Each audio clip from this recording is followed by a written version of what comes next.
talk about what's going on in the media at the moment and the talk around superannuation and balances over 3 million. What is actually happening? Yeah, so there's been a lot in the media these last couple of days in relation to this, and Jim Chalmers has released a statement in relation to what they're actually looking to do. So the situation essentially is that the government are proposing to introduce a 30% tax rate on earnings inside super for balances over $3 million. Okay, so at the moment then, what is the current tax rate on earnings? Yeah, so the current tax rate on earnings is 15%.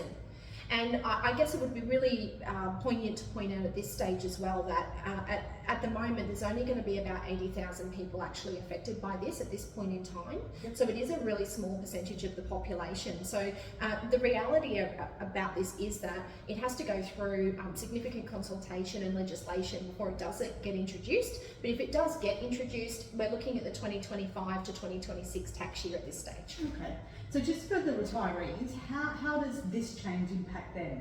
Well, it really doesn't, because if you're a retiree and you've moved your funds from accumulation to the income phase isn't being touched at this point in time at all. So the earnings rate inside an income stream is 0%, so they don't pay any tax, and you don't pay any tax on the income on the way out either.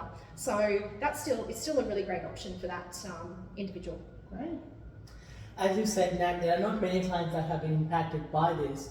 But if there were any that we knew of, and as we meet them in the future, I think there might be products outside superannuation worth considering as well. So I think that's just something we'll work with our clients on, and that's the benefit of having a financial advisor, put it to agree. Yeah, so the value of gaining a financial advisor is not only the product recommendations, but it's the advice around the changes in legislation and how to get the best outcome for the individual. Definitely. Yeah, totally agree with you there, Harley. Excellent.